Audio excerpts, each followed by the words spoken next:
It is also, as always, very, very fabulous to be joined by Claire Pearsall, former Conservative Government Advisor. Good morning to you. Morning. Thank you very much indeed for joining us. Lots to talk about today. I mean, I don't think I've ever come on air and gone, there's nothing around. There's nothing around, so we're just going to do a 10-minute show instead of a 3-hour show. But no, there's always something new to talk about. And what we are going to be talking about and certainly focusing on in this hour is the benefits crackdown. That isn't really a benefits crackdown because it's Labour.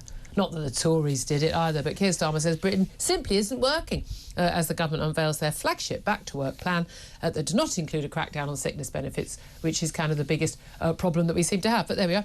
He's also, Prime Minister yesterday, speaking on ITV to Andy Peters. Stonking interview, Andy. Dismissed the petition demanding a fresh general election, despite it hitting 2.5 million signatures by this morning. Even actor Michael Caine waded in. We spoke to the man behind that petition yesterday, and even he, though, doesn't know how he'd vote in the next election, which is quite interesting. Boris Johnson has put his tuppence worth in on the obesity crisis in this country. He now thinks, apparently, it's the Church of England's fault that we've got an obesity crisis, saying it's their failure to provide people with the spiritual sustenance they need that is leading people to gorge themselves. Oh, is that your problem, Boris, that you need a bit more spiritual sustenance? I mean, I know, morality and religion is a very big part of your life, isn't it? I mean, really, where does he get off? But also, MPs are set to vote on the tobacco and vapes bill today, which the Health Secretary has called an urgent intervention to help children avoid a life imprisoned by addiction, even though, of course, it's illegal for children to buy cigarettes or vapes of any kind whatsoever, because we don't enforce the actual laws we already have, so we just have more laws to impinge on what adults can do. The madness continues, Claire. It kind of never stops these days. It's kind of just... we're only 5 months in and it's worn me down. I mean, this lot are even worse than the Tories were, and the Tories were really, really bad. And you know, because you worked in the Home Office for one of them. But the question I'm asking our audience today, and I will put straight to you as well, is the government pledging to get Britain working. This is them, get Britain working. Major benefit reforms, they say. But the benefit reforms announced this morning, well, probably around 12:30, don't contain any plan to tackle the rocketing sickness benefits, which is kind of the biggest single problem. All these people claim they've got anxiety and depression who are no longer working, particularly younger people as well. What's your reaction to that? I'd love to know, what do you think that we should do to get Britain working again? What would you do to sort out the benefits problem? Because I don't know how you can sort it out without tackling sickness benefits, but what's your reaction to what the government is announcing? And specifically, what would you do to get Britain working again? Give us a call, 0344 499 1000. You can text the word TALK to 87222. You can send us a message on X at talkTV. Calls are charged at the national rate. Text costs £1, standard network rate message. You can leave a message on our YouTube page, and of course tweets and things on X, whatever they're called. We still need a word for Xing, don't we? They're of course free. Also completely free to listen to Claire Pearsall giving her tuppence worth on this. I mean, I don't know how you can have a crackdown on Benefits Britain without tackling sickness benefits. I'm not sure that launching a consultation and having a review of how employers can help and maybe trying to expand a little bit of NHS care for people who... I mean, I just don't see how that remotely touches the sides of this epic scale problem. Well, it's grown since COVID. The pandemic has given people free rein, really, to sit at home, not participate in the workforce, say that they're very, very ill. Now, there are some people, let's put the disclaimer out there, some people are ill. Some people have disabilities which stop them from working, but I don't think that is the majority of that figure that is out there this morning. It's a frightening fact how many people are sitting at home with ill health, who are not getting any better, who cannot undertake any kind of work whatsoever. So we do need to look at that, but I'm not convinced. Well, in fact, it isn't going to work. Labour's reforms, consultations, lovely documents that they're going to bring out are going to amount to absolutely nothing. And they really will come up to nothing. I mean, we saw this with Liz Kendall, the Work and Pension Secretary, out and about on the Sunday morning TV shows. I mean, just... it was Helen Whately, her opposite number in Late Tory Party, called it word soup. But it is. I mean, it was word soup, word salad. She just said nothing. She was just went on telly for 20 minutes at a time and said nothing. Yeah. And even when they talk about, well, you know, that will people lose their benefits, particularly young people, want to tackle 18 to 21-year-olds who are not in work. And that's a particularly big issue because if you don't go into the world of work, you're not in training, you're not working, basically, you're life on the dole. We're going to be paying for you forever. You want to waste your life, that's entirely up to you. I'm not prepared to pay taxes to fund it. I think it's stupid for you to waste your life. And I think a lot of people need help to not waste their lives. I think a lot of parents, I think a lot of schools are failing, and politicians are failing a lot of young people. But at the end of the day, it's your life. I'm like, no, as far as I'm concerned, this is it, guys. This is it's all you've got. If you want to spend that just watching daytime telly, it's entirely up to you. But I ain't paying for you to do that. It's as simple as that. You're going to have to get yourself a sugar daddy, marry well, whatever it is you're going to have to do. But I ain't paying for it. Except I am. We're looking at a bill for benefits now, which is, I mean, we're looking at. It's off the scale. They reckon £100 billion bill for welfare spending by 2030. Now, a lot of that is, of course, you know, you've got the pensions bill, you've got, you know, all the... there are people who are unemployed because they're between jobs. People have been made redundant. They're looking for work. You've got people who are genuinely disabled, genuinely seriously ill, people who are, you know, battling cancer things, who can't possibly be at work because they spend the whole time dealing with their treatment, or they're just physically incapable of it. You know, we need to be helping those people. Yeah. We are not blaming or shaming those people. This is why we have a civil society. This is the point of a welfare state, to help those people. And every single person, for me, every single person who does not work but could, who works part-time but could work full-time, is someone who, frankly, is defrauding the taxpayer and defrauding the people who need help, because every single one of those people would probably be able to get more help, we'd be able to help more people, give them a better quality of life, whether they're pensioners or disabled or others, if we didn't have to pay for, frankly, the lazy good-for-nothings. Simple as that. And we need to... I mean, one of the things that Keir Starmer said, he said, well, he is saying, is that we want to put an end to the culture of blaming and shaming people who for too long haven't been getting the support they need to get back to work. I think we don't blame and shame enough. Yes. I was going to say, I'm not sure I've seen anybody blaming and shaming, and I think we need perhaps a little bit more of that.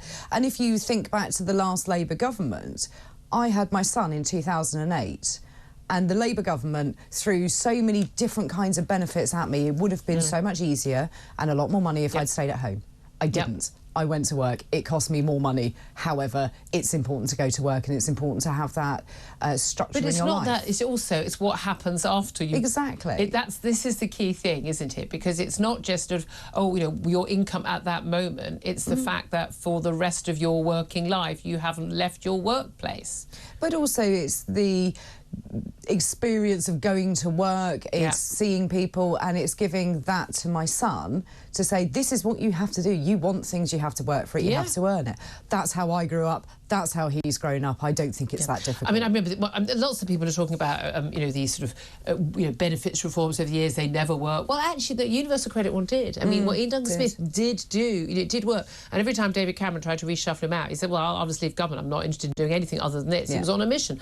And he actually did cut the number of workless households. And, you know, work did pay. People weren't, you know, suddenly penalised. There's always talk about people being penalised when they go back to work. The trouble is, a lot of the people who are out of work, who, when they do get work, they don't keep their jobs. Because it's very insecure work they often go into. They're not very well. They're not skilled. They're not very good at. They're not very good at work, and they're not very good at turning up on time and coming in every day. Those little things that employers do expect. Again, which is what sort of things that parents should expect their children to do when it comes to school. Which is why school is a good sort of a good little sort of practice for the world of work. You know, so they actually often end up losing their work. And then, of course, they're back on benefits, and then you're in that spiral, but then you're waiting for benefits, and then they get into debt, and then you get into that whole spiral down. So I could see what he was trying to do there. But what is particularly been the issue is the number of people claiming long-term sickness benefits. We've got 3.2 million people. It's up 1 million since the pandemic. It's a £65 billion bill. I mean, really. The key thing about if you're on sickness benefits, and the vast majority now who the new claimants are anxiety or depression or versions of or combination of the two. Now, the key thing is once you're on sickness benefits, A, you get more money than if you're just on your basic universal credit. What's not to like? B, they kind of leave you alone. because you're not officially looking for work at that point. You are sick, effectively, so you're kind of left alone. Well, we have incentivised people to do this. GPs sign them off because just get them out of the surgery. And also, I can't verify whether you've got anxiety or depression. In the same way, I can't verify if you've got backache unless I've got a video of you, being a roofer. I mean, sometimes these people are caught out when they're working as scaffolders on their day off and doing backflips in a pool in Mallorca. But otherwise, I can't verify it or not. And so people get signed off. But if you're not going to tackle that, if you're just going to just sort of have a little consultation and a review and maybe look at it, you haven't got a chance of tackling our benefits problem. Exactly, and the one thing that does help mental health is to get outside, get into the fresh air and the light, and actually work can be a really structure, routine, other people. Speaking to other people, just being around other people, a routine, and I think that's really important.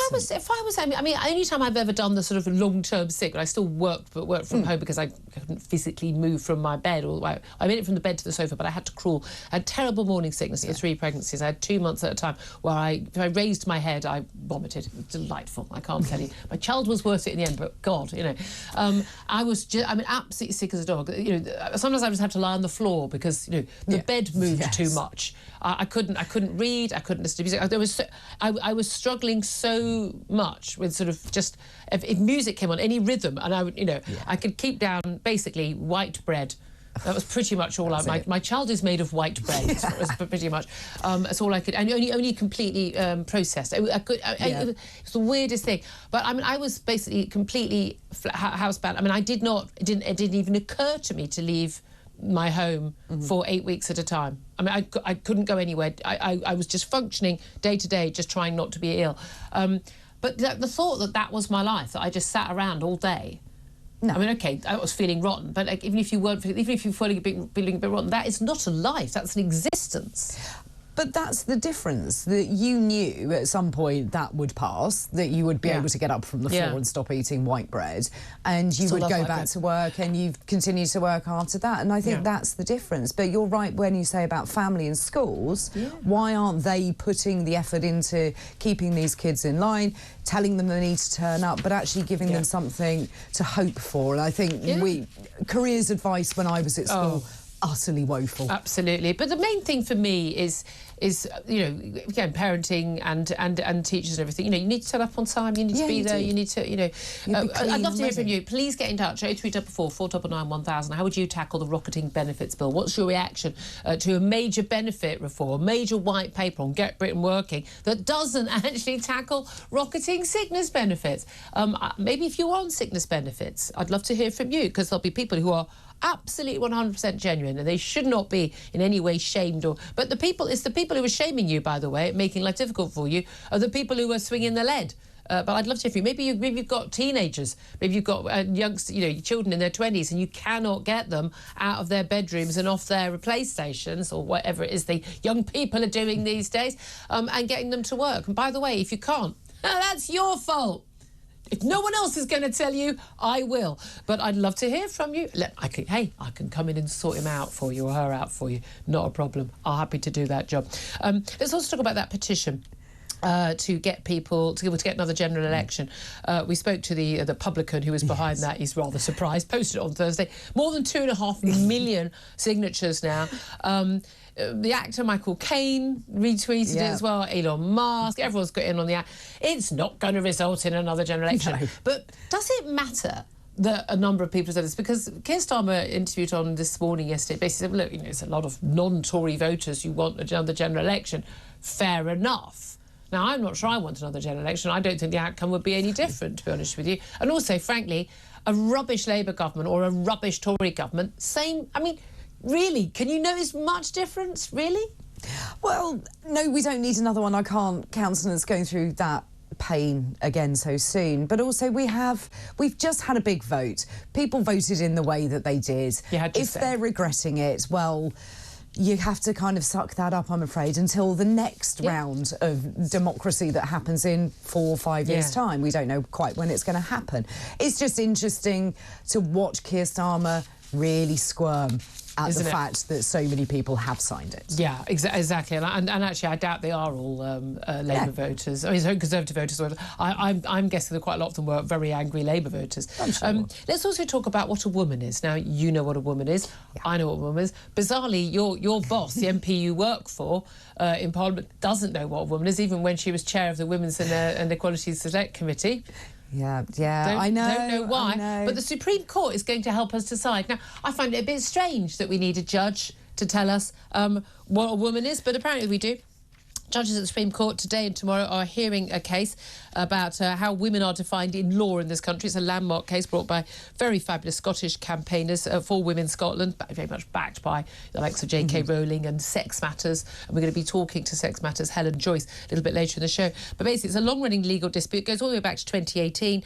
And it's basically really just about, you know, how trans-identified people should be treated in relation to sex-based rights, as, you know, a woman, single-sex places, whether it's prisons or toilets or refuges or the like. And basically, it's whether or not, if you've got a gender recognition certificate, which Scotland, by the way, thinks that everyone should go, oh, today I'm a woman, or today I'm a man, and that's fine. Nothing, not even any dangly bits taken off, you know.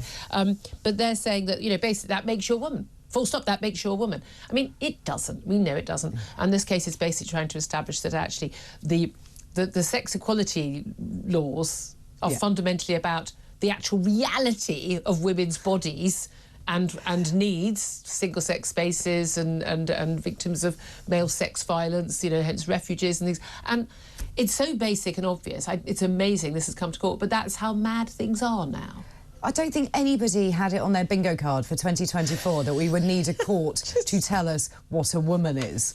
I've managed in the 40-something years that I've been alive to know what I am. Shall we both have a check right now? Shall we do Come on, that? we're just going to have our little regular check to see whether we are fitting into that 0.1% of women in this country that do, according to our Prime Minister, have a penis. So, and ladies, if you'd like, ladies, however you identify, if you'd like to have a look at the same time, we're just going to have a quick look and just check whether our penis has happened overnight or not. Yeah. No, still haven't got one. No. Amazing. Shocker. I'm yet to find a woman with a penis, and yet Keir Starmer reckons there are tens of thousands of them. He creates legislation around these people. Well, what about the legislation for actual women? We fought really hard for our rights. Do you know what things I definitely think? I'm sort of saying trans women. People say, you know, no, men who identify as if they were women, but they're not actually women. I don't like people saying biological women. No, women. Don't give away, or they'll say female. No, we're not giving away the word woman. That's us. That's what we own. Yeah. Men are men, women are women. You can dress what you want, how you want. You can put a wig on. You can have your boobs done. You can cut bits off, not cut. I don't care. Live your best life. But I don't think any official document should lie about your biological reality. And I don't think that by calling yourself Sheila, you gain the right to enter women's only sex-based spaces. Well, no, it's just...